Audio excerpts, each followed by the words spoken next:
Hello guys, welcome back to poke fans की दुनिया। और आज मैं आपको बताने वाला एपिसोड 38 में क्या हुआ पोकेमॉन जर्नीज के। तो एपिसोड का टाइटल कुछ ऐसा है, शानदार वापसी एक फोसल पोकेमॉन की। तो पहले हमें ये देखने मिलता है कि एक न्यूज़ चैनल है जहाँ पे बता रहे कि फॉसल से हमने एक पोकेमॉन को रिस्टोर किया और वो एकदम लार्जेस्ट पोकेमॉन है।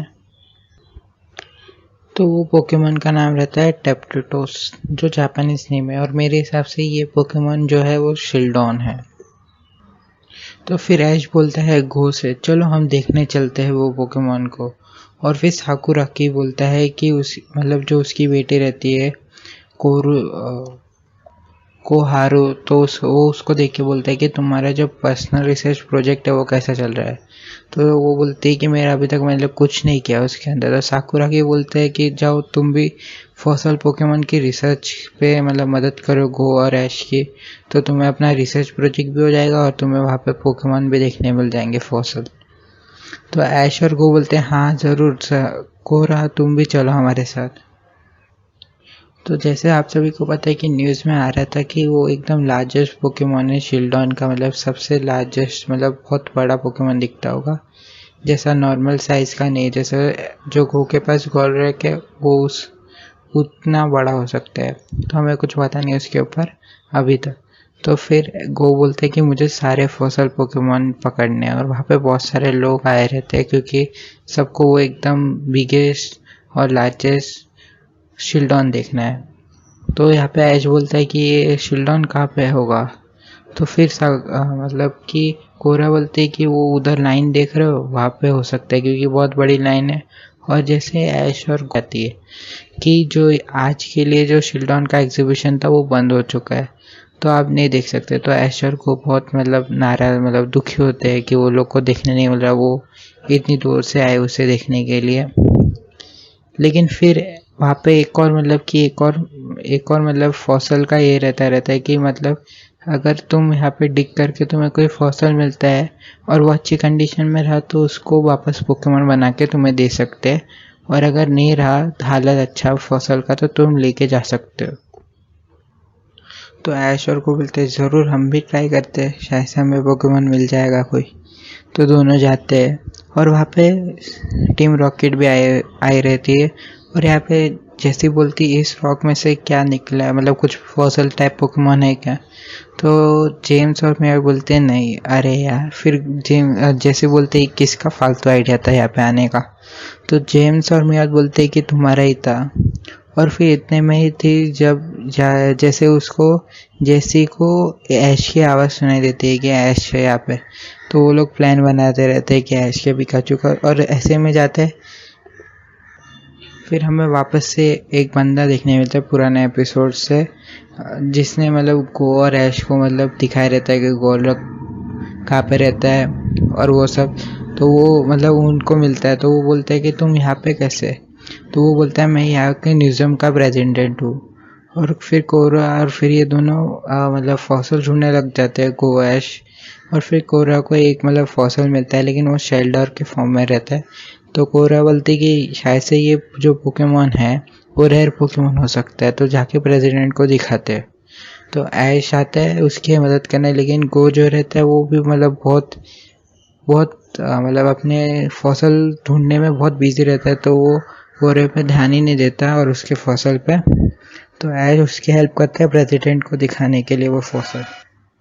और इतने में ही रात हो जाती है। और फिर ऐश और कोरा बोलती कि गो को कि भाई बहुत टाइम हो चुका है, तुझे फसल नहीं मिला है।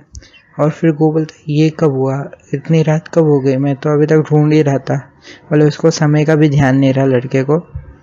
उतने में गो को एक चमकदार चीज़ दिखती है, और वो एक फॉसल नहीं रहता, वो एम्बर रहता है। फिर गो उसको प्रेसिडेंट के पास लेके जाता है। प्रेसिडेंट बोलता है ये फॉसल नहीं है, उससे भी ज़्यादा बड़ी कुछ अच्छी चीज़ है। तो ये वो बताता है कि एक रेजिन है जो कि जिसके अंदर पोकेमॉन का डीएनए है, और जो टाइम के साथ हार्ड होकर रॉक जैसा बन चुका है। और ये ऐसा वैसा एम्बर नहीं है, ये एक सीक्रेट एम्बर है। और वो बोलता है कि जो फॉसल रहते हैं वो कभी कभार खराब हालत में भी हो सकते हैं, लेकिन जो एम्बर रहता है वो कभी ख़राब नहीं होता। तो इससे जो मतलब कि जो पोकेमॉन बनेगा वो ज़्यादा एक्यूरेट और मतलब एकदम सेम टू सेम बनेगा। तो गो बोलता है कि आप मेरे लिए फॉसल को ज़िंदा कर सकते हैं। तो ब्रजिंडर बोलता है हाँ मैं ज़रूर इसको ज़िंदा कर सकता हूँ। लेकिन फिर ये बोलते ही वो एम्बर को मतलब मशीन में डाल देता है और वो बोलता है कि थोड़ी सेटिंग्स करता है मशीन पे और बोलता है कि कल सुबह तक ये पोकेमॉन जिंदा हो जाएगा। तो ऐश बोलता है चल कल सुबह तक। तो फिर ऐश बोलता है कि हम जब तक सुबह तक पोकेमॉन सेंटर पे रुक सकते हैं। तो वो तीनों पोकेमॉन सेंटर पे जाते हैं और यहाँ पे जो ऐश रहता है वो तो खराटे बेच के सो रहा होता है और यहाँ पे जो गो रहता है वो जग रहा होता है। वो सोचता है कि मुझे जो ये फॉसल है उसमें से कौन सा पोकेमॉन निकलेगा, या कबूटोस या ऐसा कोई प्राचीन पोकेमॉन निकल सकता है।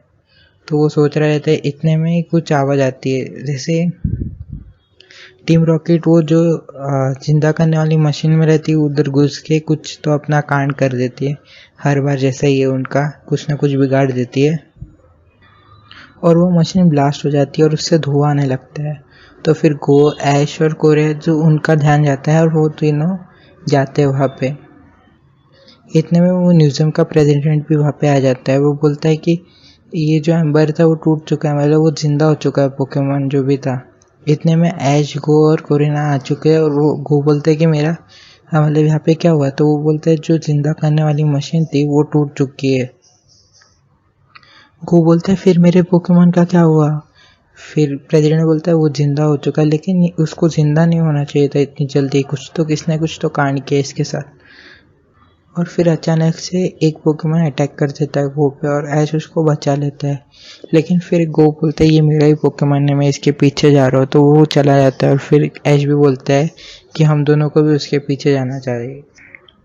इतने में ऐश और पिकाचू को टीम रॉकेट जी दिख जाते हैं और फिर वो कोरिया को बोलते हैं कि तुम जाओ तो गो को ढूंढो, मैं इन दोनों नमूनों को देखता हूँ। इतने में गो देखते हैं कि उसका जो पोकेमॉन है वो एरोडक्टाइल होता है। वो पोकेडेक्स से पूछते हैं इसके ऊपर जानकारी। तो वो बताता है कि ये एक रॉक और फ्लाइंग टाइप पोकेमॉन है। तो वो छुप जाता है अपने, मतलब गायब हो जाता है।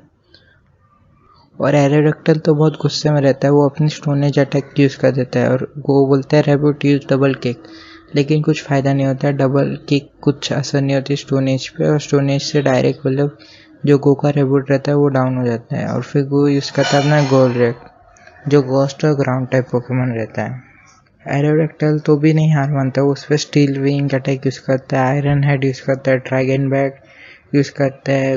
गो भी बोलता है अपने गोलरेक को फ्लैश कैनन यूज़ करने के लिए। फ्लैश कैनन और ड्रैगन बैक का बहुत टक्कर होता है। फिर इतने में कोरिया आके बोलती है कि ऐश मुसीबत में है। तो गो बोलता है मैं अभी बहुत बिजी हूँ।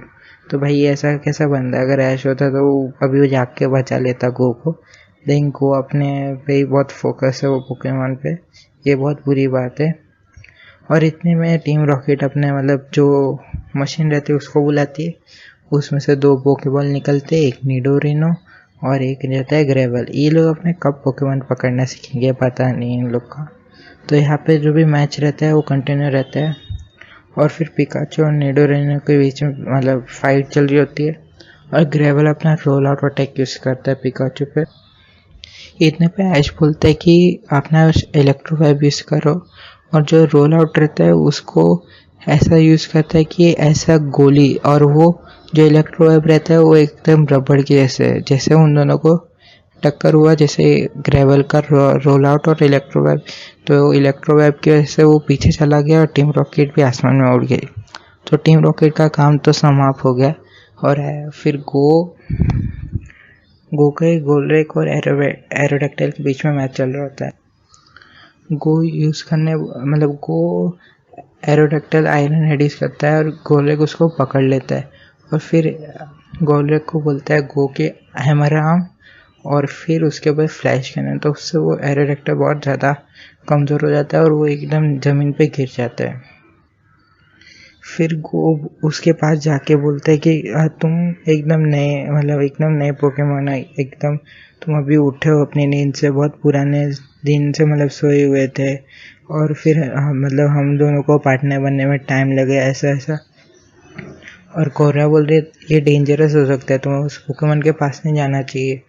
लेकिन गो मतलब एकदम ऐश के स्टाइल में कि डरता नहीं है और वो अपना फीलिंग्स कन्वे करता है कि भाई तुम मेरे पोकेमॉन बनोगे क्या। तो फिर एरोडेक्टल को भी समझ जाता है कि हाँ ये अच्छा ट्रेनर होगा, तो वो भी मान जाता है और फिर गो पकड़ लेता है एरोडेक्टल एकदम ऐश के स्टाइल में। लेकिन ये एपिसोड में ऐसा है, गो ने नहीं किया कि डायरेक्ट पोकेबॉल फेंक दी और पकड़ में आ गया, तो ये थोड़ा अच्छा एपिसोड था। लेकिन यहाँ पे गो को भी मतलब मदद करनी चाहिए थी ऐश की, लेकिन कोई बात नहीं। और फिर वो दोनों साकुराकी के पास जाते हैं। फिर गो भी बहुत खुश हो रहा होता है कि उसने एरोडेक्टल पकड़ लिया होता है। साकुराकी भी बोलता है हाँ तुमने बहुत अच्छा काम किया। और यहाँ पे मुझे लग रहा है जो कोरियन है तो वो मतलब जो गो का बात करने का स्टाइल था एरोडेक्टल से, उससे मतलब कि बहुत इम्प्रेस हुई थी। और इसके साथ मुझे लग रहा है कि वो ऐश और गो की टीम ज्वाइन करेगी जल्दी। और उसका काम भी हो गया था, मतलब उसका रिपोर्ट भी बन गया था। तो इतनी थी स्टोरी। और नेक्स्ट एपिसोड में क्या होता है, ऐश और वी का मैच भी होने वाला है नेक्स्ट एपिसोड में। तो नेक्स्ट एपिसोड के लिए मतलब आपको देखना है, मतलब मेरे मुँह से सुनिए गाने, तो उस चैनल को सब्सक्राइब कर दीजिए, बेल आइकन को भी दबा दीजिए और लाइक भी कर दीजिए वीडियो को। थैंक यू, बाय बाय, मिलते हैं नेक्स्ट वीडियो में।